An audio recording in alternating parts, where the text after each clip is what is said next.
ನಮಸ್ಕಾರ ಸ್ನೇಹಿತರೆ, ನಾಳೆ ಮೇ 17 ಭಾನುವಾರ, ನಾಳೆಯಿಂದ 29 ವರ್ಷ ಈ 7 ರಾಶಿಯವರಿಗೆ ರಾಜರಂತೆ ಜೀವನ ಸಿಗುತ್ತೆ. ಶುಭ ಲಾಭ ಎರಡೂ ಕೂಡ ಸಿಗಲಿದ್ದು ಸೂರ್ಯದೇವರ ಕೃಪಾಶೀರ್ವಾದದಿಂದ ಸೋಲು ಅನ್ನೋದೇ ಇರೋದಿಲ್ಲ.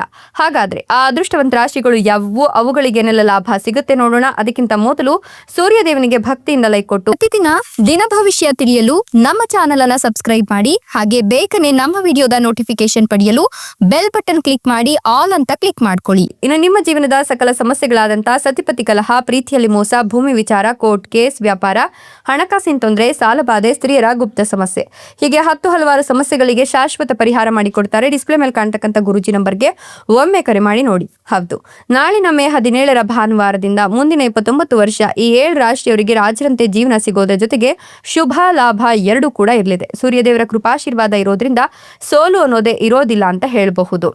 ಈ ರಾಶಿಯವರಿಗೆ ಈ ಒಂದು ಸಂದರ್ಭದಲ್ಲಿ ಉಳಿತಾಯವನ್ನ ಹೆಚ್ಚಿಸಲಿಕ್ಕೆ ಹೊಸ ಅವಕಾಶಗಳು ಸಿಗ್ತಾ ಹೋಗುತ್ತೆ.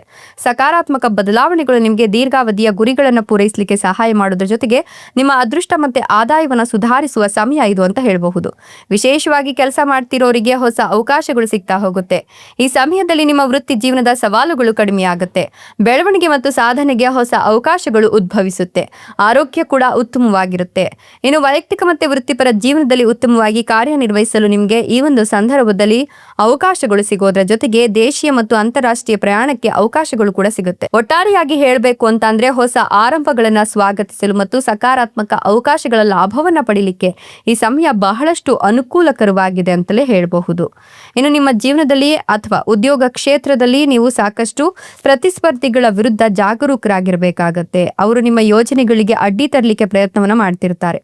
ವ್ಯವಹಾರದಲ್ಲಿರ್ತಕ್ಕಂಥವರು ಅಪಾಯಕಾರಿ ಹೂಡಿಕೆಗಳನ್ನು ತಪ್ಪಿಸೋದು ಉತ್ತಮ. ಇಲ್ಲವಾದ್ರೆ ಹಣ ಸಿಲುಕಿಕೊಳ್ಳುವ ಸಾಧ್ಯತೆ ಕೂಡ ಇದೆ.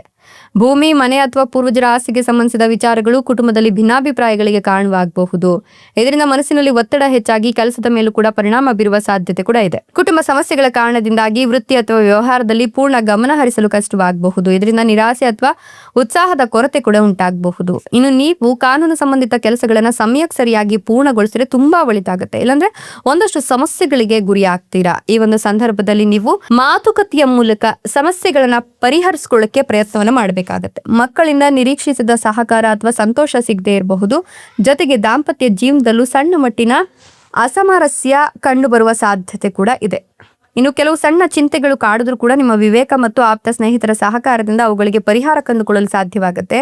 ಈ ಅವಧಿಯಲ್ಲಿ ಅಟಕಿದ್ದ ಹಣ ಮರಳಿ ಸಿಗುವ ಸಾಧ್ಯತೆ ಕೂಡ ಇದೆ. ವ್ಯವಹಾರದಲ್ಲಿರ್ತಕ್ಕಂಥವ್ರು ಲಾಭದಾಯಕ ಹುದ್ದೆಗಳನ್ನು ಪಡ್ಕೊಳ್ತಾರೆ. ಮಾರುಕಟ್ಟೆಯ ಉತ್ತಮ ಅವಕಾಶಗಳನ್ನು ಸರಿಯಾಗಿ ಬಳಸ್ಕೊಂಡ್ರೆ ನಿಮ್ಮ ಆದಾಯ ದ್ವಿಗುಣವಾಗುತ್ತೆ. ನಿಮ್ಮ ಕಾರ್ಯಕ್ಷಮತೆಯಿಂದ ಮೇಲಾಧಿಕಾರಿಗಳಿಂದ ಮೆಚ್ಚುಗೆ ಪಡೆಯುವ ಸಾಧ್ಯತೆ ಕೂಡ ಹೆಚ್ಚಿಗೆ ಕಾಣ್ತಾ ಇದೆ. ಸಹೋದ್ಯೋಗಿಗಳೊಂದಿಗೆ ಉತ್ತಮ ಹೊಂದಾಣಿಕೆ ಇರಲಿದ್ದು ಕೆಲಸದ ನಿಮಿತ್ತ ದೂರ ಅಥವಾ ಸಮೀಪ ಪ್ರಯಾಣ ಮಾಡುವ ಸಾಧ್ಯತೆ ಇದೆ.